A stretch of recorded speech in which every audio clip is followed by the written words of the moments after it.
Et bah écoutez, on passe tout de suite donc à la nouvelle chronique de l'émission. C'est le box-office sur Killers of the Flower Moon. Tout de suite, générique.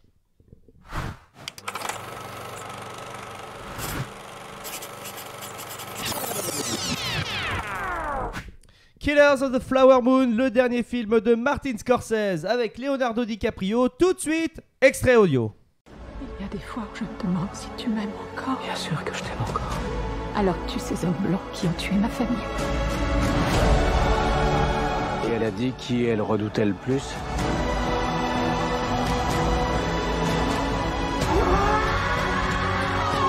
Surtout ne fais pas une chose que tu regretterais pour le restant de tes jours.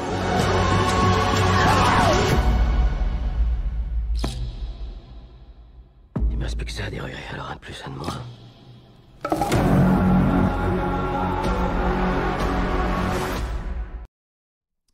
Killers of the Flower Moon, réalisé par Martin Scorsese avec Leonardo DiCaprio, Robert De Niro, Lily Gladstone. On retrouve aussi Jesse Plemons dans un rôle plutôt sympathique. Voilà, c'est le dernier film de Martin Scorsese qui a été produit par Apple Original Film. Donc c'est le premier film qu'on va avoir et c'est pas le dernier puisque le mois prochain, je vous l'annonce, on parlera de Napoléon qui est aussi un film Apple. Voilà, donc là les boîtes de streaming commencent à faire des très très gros films avec des très très gros cinéastes. Jérôme, est-ce que tu veux bien nous dire un petit peu le synopsis de Killers of the Flower Moon? Sinon je le fais, il n'y a pas de problème. Oui. Ouais, dis donc, un peu plus d'entrain, dis donc, il est...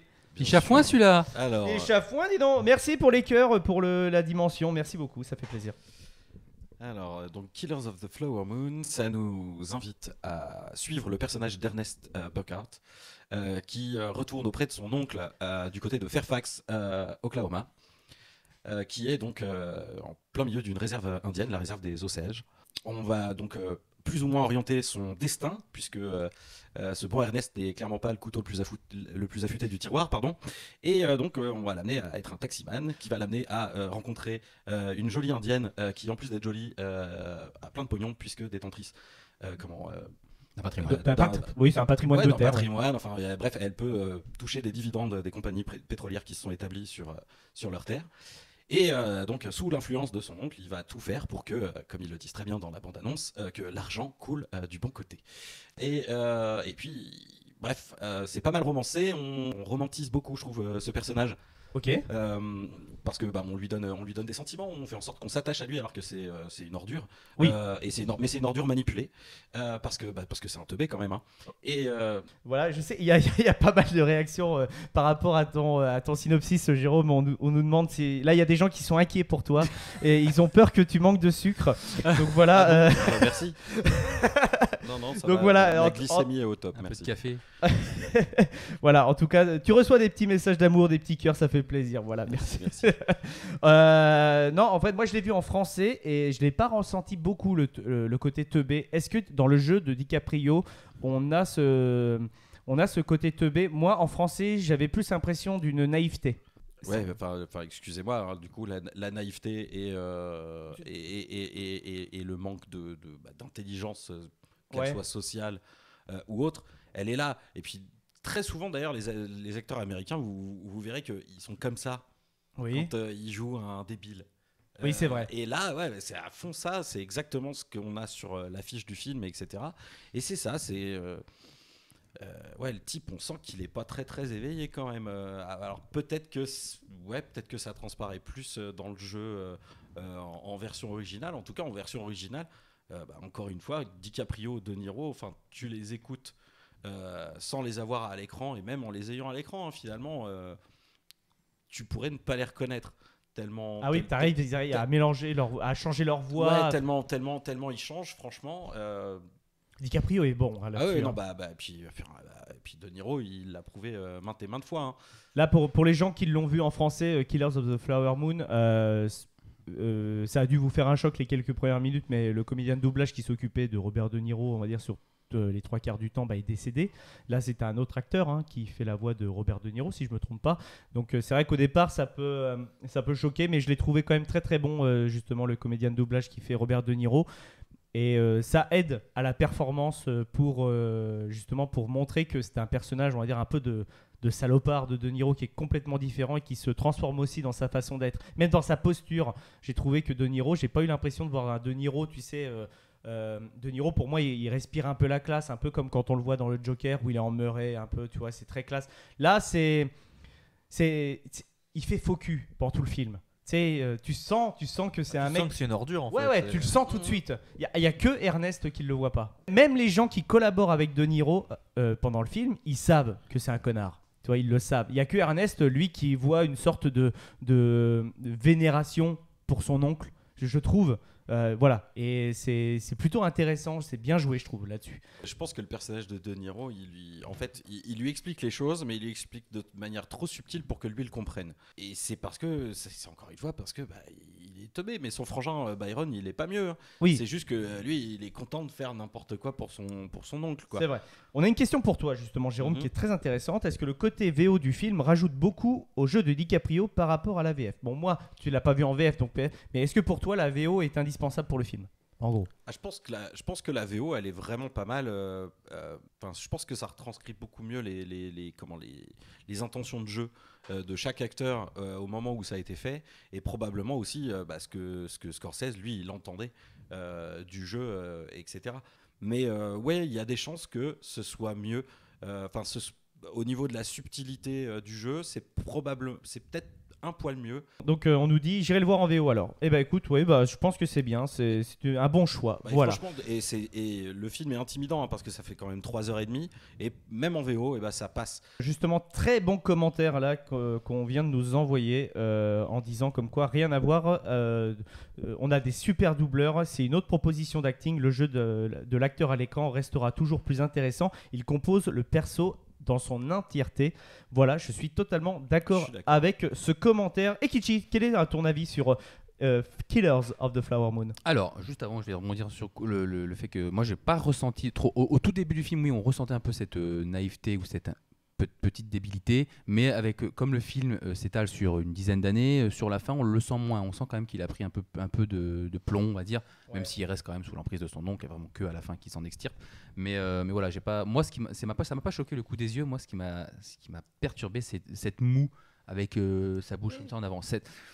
Il y a beaucoup de... Et ça, j'ai vu sur les internets, parce que je me fais un peu le porte-parole des internets, des avis un peu généraux. C'est un peu ce qui est ressorti. Est-ce que c'était un peu pas surjoué, mais un peu forcé, la mâchoire en avant. Moi, à chaque fois, je me disais, c'est bon. Quand il descend du train, cette intro, ça fait très... Je sais pas. Voilà, bon. Tu l'as pas senti naturel, quoi. C'est ça, voilà. Alors que dans d'autres scènes, il était complètement... Mais les scènes où il se pavanait avec sa moue, ça m'a un petit peu... pas sorti, mais voilà, je trouvais ça un peu forcé. Sinon, donc, j'ai trouvé le scénario très bon, même si je pense que cette histoire aurait fait une formidable série. Parce que le film est trop long, c'est une des critiques majeures qui ressort, mais à la fois pas assez. Il est trop long, donc c'est 3h30, et comme il s'étale sur 10 ans, il y a des scènes, il y a des cuts qui se passent après, de quelques années après, on le comprend dans les secondes qui arrivent, mais le fait que ça se passe sur 10 ans, beaucoup de décès ou de morts sont un peu effleurés. Oui, il y a eu des morts, etc. Je pense que ça aurait fait vraiment une bonne série un peu enquête, etc., qui s'étale sur 10 ans avec une évolution de personnage plus rallongée, qui était vraiment teubé au début et qui est vraiment devenu un peu plus mature à la fin. Je pense que ça aurait fait vraiment une formidable série, juste pour ce côté-là. On a des très bons commentaires dans le chat, vraiment, qui nous dit comme quoi apparemment le jeu de DiCaprio a saoulé pas mal de personnes. Donc je pense que ça, c'est des critiques qui sont ressorties sur Internet. Mais surtout, on a Maxime qui nous dit comme quoi lui, il a lu comme quoi DiCaprio a abusé sur les improvisations et que ça a saoulé Scorsese et De Niro sur le tournage. Après, je peux comprendre parce que Scorsese, je pense qu'il aime travailler avec DiCaprio, mais bon... Oui, c'est des acteurs fétiches. Là, c'était ces deux acteurs fétiches. De Niro d'un côté, DiCaprio de l'autre. C'est vrai qu'il a fait beaucoup de films avec les deux. C'était vraiment une vraie rencontre en termes de cinéma d'avoir déjà ces deux géants dans le même film. Et voilà, super intéressant comme commentaire. Lucas, ton avis sur Killer of the Flower Moon? Parle bien devant le micro, mon ami. Oui, tout à fait. Non, oui, j'étais bien. Enfin... Merci beaucoup. Voilà. Non, merci, en fait, bonsoir. J'avais peur que les 3h26 annoncés soient longs. C'était... Mais au final, je trouve que ça passait plutôt bien. Ok. C'est comme Après... t'as quand même de l'intrigue pendant tout le truc. Non, c'est vrai. Quelques petits rebondissements, des petits retournements de trucs et tout ça. Au final, ça allait quand même. Si l'intro du film, je trouvais que c'était un peu fouillis. Ok. Dans le sens où Ok. il arrive et tout ça. Puis après, tu passes sur. Il te montre une espèce de truc d'enquête avec des morts. Et après, Ouais. ça repasse sur eux et tout ça. Oui, C'est le seul truc qui perd un peu, je crois. Mais Ok. après, sinon, tout le reste. Est-ce que vous n'avez pas réagi sur juste le coup de. Est-ce que vous pensez que ça aurait été une bonne série? Ah, Le fait que ce soit rushé sur certains passages et que comme ça s'étale sur longtemps, bah en fait, vraiment en mode enquête avec. vis-à-vis Des- de ça, des lourdeurs. je vais déjà commencer mon avis là-dessus parce que mon avis, je suis assez d'accord avec toi. Quand j'ai regardé le film pendant les 90% de tout le film, je me suis dit, ça me paraît bizarre. J'ai l'impression qu'il y a un souci de montage avec ce film. La fin, la séquence finale justifie absolument tout. Le fait que finalement on est sur cette scène et que ce soit raconté et que c'est pour ça qu'on passe d'un truc à un autre Oui, qui d'un des fois n'a rien à Une voir cut à une et autre, que ouais. dans le fond sonore, même que dans le fond sonore, on ait vraiment ces bruits de tam-tam pendant tout le long. Parce qu'en fait, finalement, il y a un mec qui est en train de faire un petit tam-tam C'est vrai. à chaque fois qu'on est dans le village pour mettre une ambiance, etc. Je me suis dit, ça manque de VO, ça manque de BO impressionnante. D'habitude, c'est très beau en termes de musique. Un Scorsese, on prend le Loup de Wall Street, il y a un montage qui est impeccable, c'est au millimètre, etc. Ça m'a paru bizarre. C'est vrai que c'était très Et- inattendu. Ouais. Et quand on arrive à cette séquence finale, je me suis dit, ah d'accord, j'ai compris ce que tu as voulu faire. J'ai compris en fait que tu voulais mettre des images en fait sur une pratique qui existait à l'époque en fait où on racontait des faits qui se sont passés et que au dernier moment on nous révèle ça et que j'ai trouvé ça franchement super bien. Tu retires cette fin, je serais comme toi, David, je dirais potentiellement que cette histoire mérite peut-être potentiellement un peu plus de développement. Pour en apprendre un peu plus sur les personnages, pour avoir justement plus de background. Non, bah, tout simplement, moi c'était mon avis. Je sais pas ce que tu en as pensé, Jérôme, justement, de mon interprétation vis-à-vis du film, du montage, par rapport à cette fin. Ah, par rapport à la fin, bah, tu vois, je l'avais pas vu comme ça, mais c'est vrai que oui, finalement, le fait que ce soit raconté comme des chroniques à la fin, comme Orson Welles a pu le faire avec La Guerre des Mondes, par exemple, à la radio, ouais, je comprends un peu plus. Mais ce que j'aime beaucoup dans ce film-là, c'est que c'est un film qui prend le temps, en fait, D'accord. de te montrer certaines choses et de rester sur la longueur. Par exemple, dans la bande-annonce, on a cette scène où Molly, donc, qui est dans l'escalier, etc., Ah oui, en qui train hurle. de hurler, etc. Là, on en a juste un morceau. Ça coupe au bon moment là dans la bande-annonce, mais dans le film, ça dure longtemps et c'est d'une telle intensité parce que on a tout le poids en fait de tous les malheurs qui accablent cette femme à ce moment-là, quoi. Et c'est dur, mais dur. Et tu sais que l'autre, même si on te montre qu'il l'aime, mais ça c'est l'œil de Scorsese. C'est la façon dont il a romancé son récit qui fait que il l'aime, etc. Ouais, je pense qu'il l'aime vraiment, le D'accord. personnage. Enfin, Et bah, il y a un- enfin, Après, ce qui est bien, c'est qu'il y a le bénéfice du doute. Les- Moi, je trouve qu'il y a le bénéfice, il y c'est a un bien. doute. Oui. en Même fait, à la Et fin. chacun son non, mais c'est-à-dire interprétation. que- sur non, mais ça. c'est le parti pris du film, tu vois. Mais je pense que si tu prends juste les faits, c'est juste un crétin qui s'est fait manipuler par plus grand que lui pour niveler l'argent du bon côté en assassinant des gens. Enfin bref, il y a une vraie intensité et du coup il laisse durer les Beaucoup de séquences, passages etc. qui Il y a sont longs beaucoup, comme ça. Ouais. justement pour que tu puisses sentir tout le poids. Mm. Et c'est un film qui est clairement pas fait pour le jeune public actuel, Oui, oui, oui. qui est habitué à des trucs surcotés et tout le merdier. Enfin, c'est ça qui fait son charme à ce putain de film, quoi. D'accord. Ok, donc je comprends ce que tu veux dire. Est-ce que vous avez des choses à rajouter sur Killers of the Flower Moon? Parce que moi, finalement, j'ai parlé du fait que j'avais adoré la fin. Je vais revenir vite fait sur un truc aussi qu'on n'a pas parlé, mais il y a des très beaux caméos. On va pas les citer là, mais il y a des très très beaux caméos sur. Il y a notamment une baleine qui apparaît. Oui, et oh là là, elle est belle celle-là. Si vous êtes fan de cinéma, oh là là, elle est belle. Autre chose à rajouter? C'est bon, Jérôme? C'est l'adaptation d'un roman de 2017. Donc c'est pour ça que l'histoire revient sur la table alors que c'est une histoire qui a 100 ans et dont on avait peu ou pas du tout entendu parler. Il y a aussi le fait, moi ça m'a choqué et je vous en ai parlé tout à l'heure en off et vous aviez pas fait le rapprochement, que le film Babylone, il se passe en même temps que ces événements-là, quoi. On est exactement à la même époque, donc c'est-à-dire que tu fais 900 km à l'ouest par rapport à où ils sont dans les États-Unis, et tu as des gens qui sont en train de faire la fête, de se mettre de la coke dans le pif et de se faire chier dessus par un éléphant, quoi. Enfin, déjà quand on fait ce rapprochement là, on se dit ah ouais, c'est ouf en fait. Enfin, on voit pas le Ouais, monde d'il y a 100 ans C'est vrai. comme on nous l'a montré ces 2 fois là, et ça j'ai trouvé ça dingue.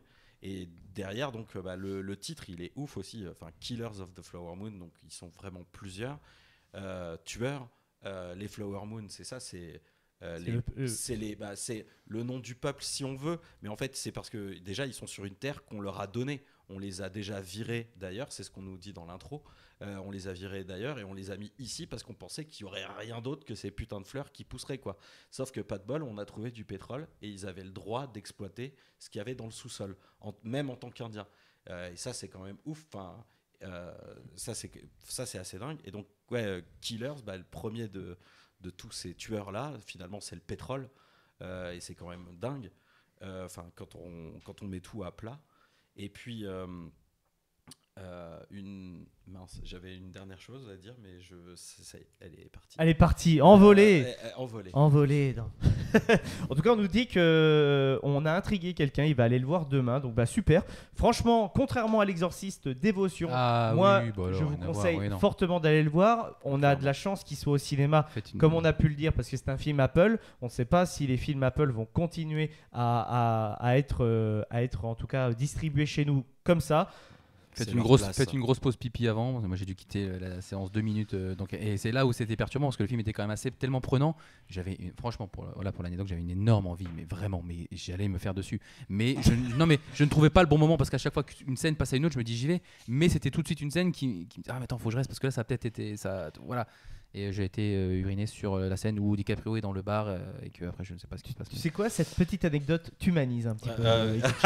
Elle t'humanise énormément. Donc voilà, écoutez, merci beaucoup pour l'avis sur The Killers of the Flower Moon.